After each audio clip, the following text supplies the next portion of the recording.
Hi, ಇವತ್ತು ನಾವು ಒಂದು ಐತಿಹಾಸಿಕ ಸ್ಥಳನ ಭೇಟಿ ಮಾಡ್ತಾ ಇದ್ದೀವಿ. ಯಾವುದು ಅಂತ ನೋಡೋಣ ಬನ್ನಿ. ನಾನು, ನನ್ನ ಮಗ ಹಾಗೆ ಇಬ್ಬರು ಕಸಿನ್ ಸಿಸ್ಟರ್ಸ್ ಹೊರಟಿದ್ದೀವಿ. ನಮ್ಮ ಊರಿಂದ ಇಲ್ಲಿಗೆ ತುಂಬಾ ಹತ್ತಿರ, ಹಾಗಾಗಿ ಬೆಳಗ್ಗೆನೇ ಹೊರಟಿದ್ವಿ. ಬೆಳಗ್ಗೆ 9 ಗಂಟೆಗೇ BMTC ಬಸ್ಸಲ್ಲಿ ಬಂದು ಅಲ್ಲಿಂದ ಸ್ವಲ್ಪ ದೂರ ನಡ್ಕೊಂಡು ಹೋಗ್ತಾ ಇದ್ದೀವಿ. ಇದು ಬನ್ನೇರುಘಟ್ಟ ಸಮೀಪದ ಚಂಪಕಧಾಮ ಸ್ವಾಮಿ ದೇವಾಲಯ. ಇಲ್ಲಿಂದ ನಾವು ಸುವರ್ಣಮುಖಿಗೆ ಹೋಗ್ತಾ ಇದ್ದೀವಿ.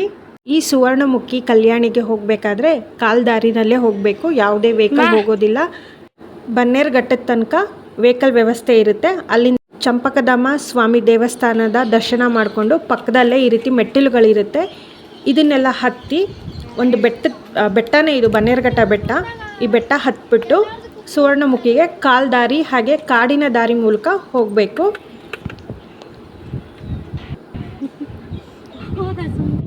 ಮಕ್ಕಳು ವಿಡಿಯೋಸು ಫೋಟೋಸ್ ಎಲ್ಲ ಮಾಡ್ಕೊಳ್ತಾ ಇದ್ರು. ಹಾಗೆ ಮೇಲಿಂದ ನೋಡೋದಕ್ಕೆ ತುಂಬಾ ಚೆನ್ನಾಗಿತ್ತು ವ್ಯೂ ಕೂಡ. ಈ ಬೆಟ್ಟ ಹತ್ತಿ ಬಂದಾಗ ಇಲ್ಲೊಂದು ದೇವಸ್ಥಾನ ಇದೆ, ಲಕ್ಷ್ಮೀ ನರಸಿಂಹಸ್ವಾಮಿ ದೇವಸ್ಥಾನ ಇದು. ಆ ಬೆಟ್ಟನ ಕೆಳಗೆ ಇಳಿದು ಬಿಟ್ಟು ಕಾಡು ದಾರಿನಲ್ಲಿ ಹೋಗಬೇಕಾಗತ್ತೆ. ಹೀಗೆ ದಾರಿ ಮಧ್ಯೆ ಹೋಗುವಾಗ ಇಲ್ಲಿ ಆಂಜನೇಯ ಪಾದ ಸಿಗುತ್ತೆ.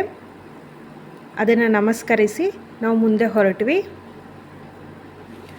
ಹೋಗೋ ದಾರಿನಲ್ಲಿ ಒಂದು ಮರ ಕೂಡ ಬಿದ್ದೋಗಿತ್ತು.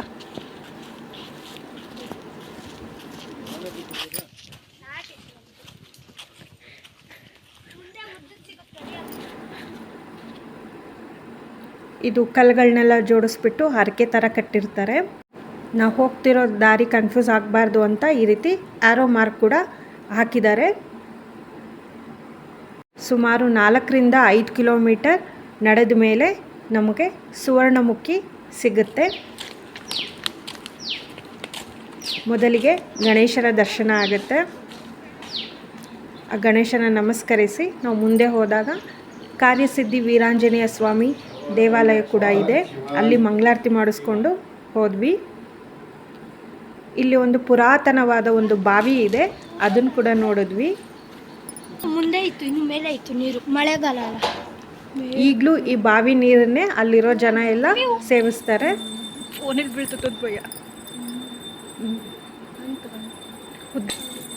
ಹಾಗೆ ಸ್ವಲ್ಪ ಮುಂದೆ ಹೋದರೆ ಶಿವಾಲಯ ಕೂಡ ಇದೆ.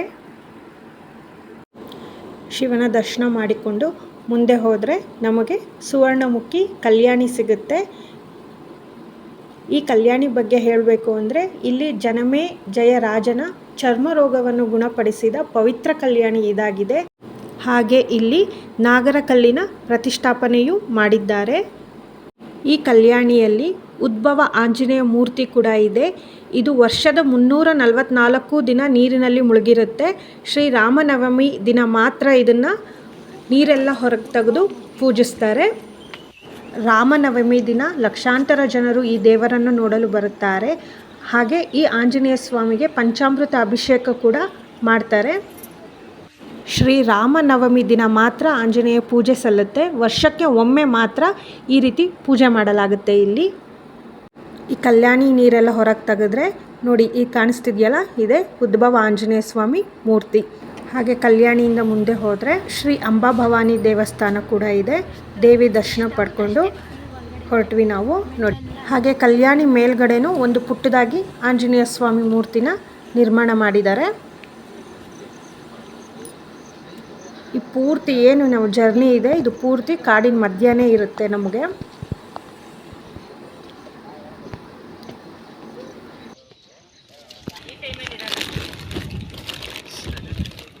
ಹಾಗೆ ಇಲ್ಲಿ ಪುಟ್ಟದಾಗಿ ಒಂದು ಫುಡ್ ಸ್ಟಾಲ್ ಥರ ಹಾಕಿರ್ತಾರೆ. ಇಲ್ಲಿ ಬೇಲ್ಪುರಿ ಇರುತ್ತು. ನನ್ನ ಮಗ ಬೇಲ್ಪುರಿ ತೊಗೊಂಡ. ಹಾಗೆ ಇಲ್ಲಿ ಆಲೂಗಡ್ಡೆ ಮತ್ತು ಮೆಣಸಿನ್ಕಾಯಿ ಬಜ್ಜಿನೂ ಮಾಡ್ತಾಯಿದ್ರು, ಅದನ್ನು ತೊಗೊಂಡ. ದರ್ಶನ ಎಲ್ಲ ಮುಗಿಸ್ಕೊಂಡು ಬೇಲ್ಪುರಿ ಬಜ್ಜಿ ಎಲ್ಲ ತೊಗೊಂಡು ಇನ್ನೊಂದು ಬೆಟ್ಟ ಇದೆ, ಈ ಬೆಟ್ಟನ ಹತ್ತುತ್ತಾ ಇದ್ವಿ. ಮಕ್ಕಳಂತೂ ಫುಲ್ ಜೋಶಲ್ಲಿದ್ದರು.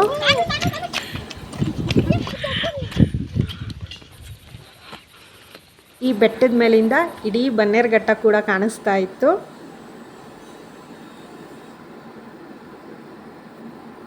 ಇಲ್ಲಿಯೂ ಕೂಡ ಮಕ್ಕಳು ಫೋಟೋಸ್ ಮತ್ತು ವೀಡಿಯೋಸ್ ಎಲ್ಲ ತಗೊಳ್ತಾ ಇದ್ರು. ಹಾಗೆ ನಾವು ಕೂಡ ಮನೆಯಿಂದ ಪುಳಿಯೋಗರೆ ಎಲ್ಲ ತಂದಿದ್ವಿ. ಸ್ವಲ್ಪ ಹೊಟ್ಟೆ ಪೂಜೆ ಕೂಡ ಮಾಡ್ಕೊಂಡ್ವಿ.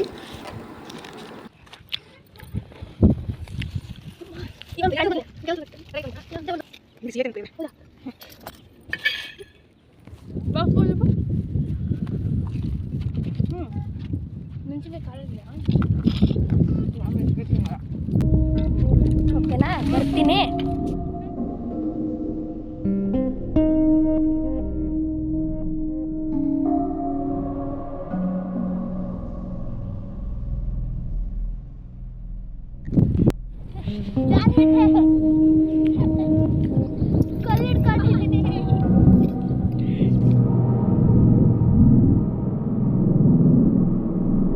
ಮತ್ತು ನಾವು ವಾಪಸ್ ಹೊರಟ್ವಿ ಇಲ್ಲಿಂದ.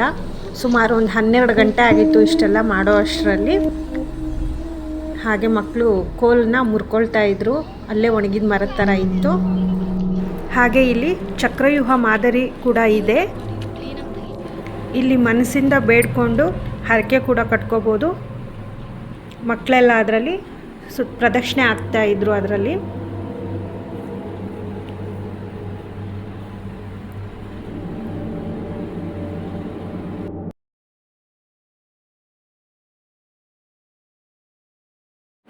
ಹಾಗೆ ಕಲ್ಲುಗಳನ್ನ ಜೋಡಿಸಿ ಹರಕೆ ಕೂಡ ಕಟ್ತಾರೆ ಇಲ್ಲಿ. ಕೊನೆಗೆ ಕಬ್ಬಿನ ಹಾಲು ಕುಡಿತಾ ಈ ಜರ್ನಿನ ನಾವು ಮುಗಿಸಿದ್ವಿ. ಮನೆಗೆ ಹೋಗೋ ಅಷ್ಟರಲ್ಲಿ 2 ಗಂಟೆ ಆಗಿತ್ತು. ವಾಪಸ್ ನಮ್ಮ BMTC ಬಸ್ನ ಹಿಡ್ಕೊಂಡು ಮನೆ ಕಡೆ ಹೊರಟ್ವಿ.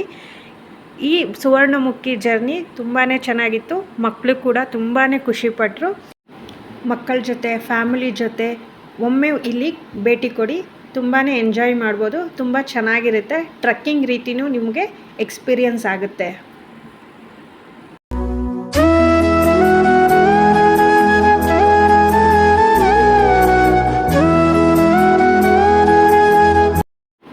ಈ ವಿಡಿಯೋ ನಿಮಗೆ ಇಷ್ಟ ಆದರೆ ಪ್ಲೀಸ್ ಲೈಕ್ ಮಾಡಿ, ಕಮೆಂಟ್ ಮಾಡಿ, ಶೇರ್ ಮಾಡಿ, ಸಬ್ಸ್ಕ್ರೈಬ್ ಮಾಡೋದನ್ನ ಮಾತ್ರ ಮರಿಬೇಡಿ. Thank you.